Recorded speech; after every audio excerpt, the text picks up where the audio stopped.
So I went for the 13-inch Touch Bar base model, and I'm going to be focusing this video on the reasons for as to why I bought a MacBook Pro. I used to be a hardcore PC Master Race warrior, but those days are over. If you're interested in seeing a general review, that's coming soon too, so definitely look out for that.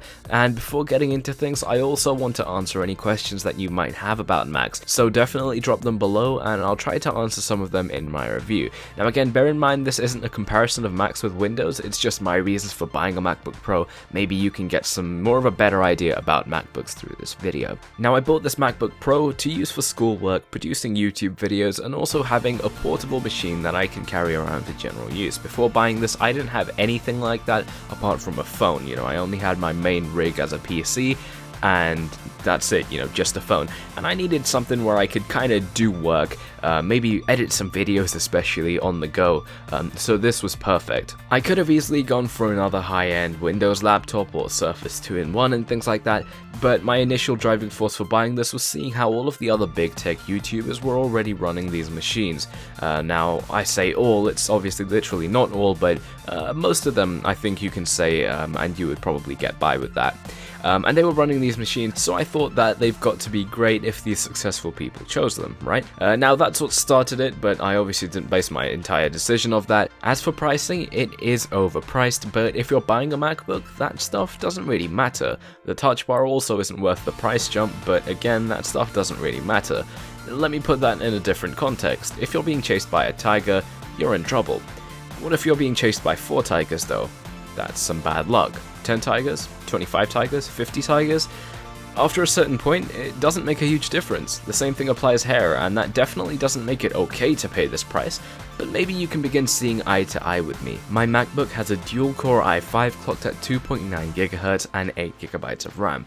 It just doesn't make sense to buy a MacBook if you look at it that way, and that's where the problem lies. There's so much more to it than just that, and if you look at what these laptops are made to do, a high-end i7, which you'd expect to be included at this price, just isn't needed. One thing that I've noticed is that the OS is so well optimized for the hardware that this dual-core feels perfect.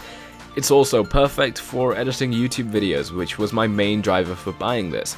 Final Cut Pro on Macs makes editing so much better than on Windows for me because of the extra things it can offer, and of course the render times. Rendering a video in Final Cut Pro at 1080p will take less than half of the time of the video itself.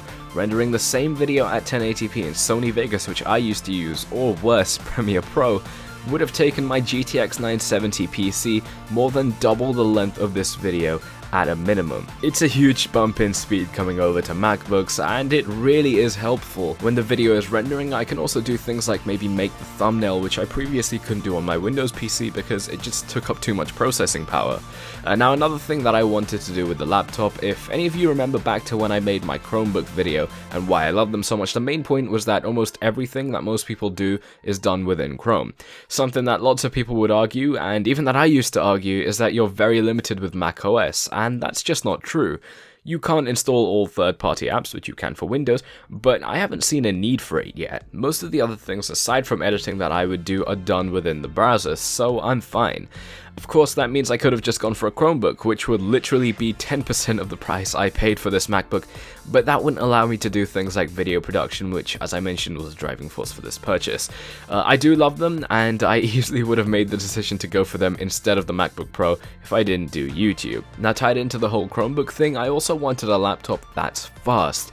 All Chromebook models coming out recently have an SSD, so you know you're getting great speeds, and it definitely shows in the 2016 version that I have here. The speed is great. I also chose a MacBook because of the premium product you're getting. You know that you're going to be getting something that works fast, looks great, and has all of the extra features that you don't think about before buying a laptop. Things like having a one-hand hinge mechanism, a full aluminium build, and the Force Touch trackpad are just features that you don't find on other laptops. Now, of course, there are other features on Windows laptops that you don't find on Macs, but we're not going to focus on those for this video. And lastly, I bought it out of curiosity. I wanted to see what made MacBooks so popular because it just made no sense to buy them, as I already covered it in this video, but I can see it now. It really is just a luxury. I quite like that. Now, as I said, these are only reasons for as to why I picked a MacBook, not a comparison between Windows and Macs. That would literally be suicide for my channel. I also still love Windows. I'm still proudly rocking my custom-built PC, and it definitely won't be the last custom-built PC I have. This, for me, was just the best of both worlds, which I'm happy with. But guys, that's it for this one. Let me know what you think. Don't get too crazy in the comments. I know this will be a bit of a risky upload, but you know what? I wanted to share this with you guys. I think it's an interesting topic. I don't cover things like this all the time. So as I said, let me know what you think about this and the video itself. Any feedback, greatly appreciated. One of my favorite rappers, G-Eazy, says that criticism is worth some more than compliments. It's true. I love compliments. I also love criticism.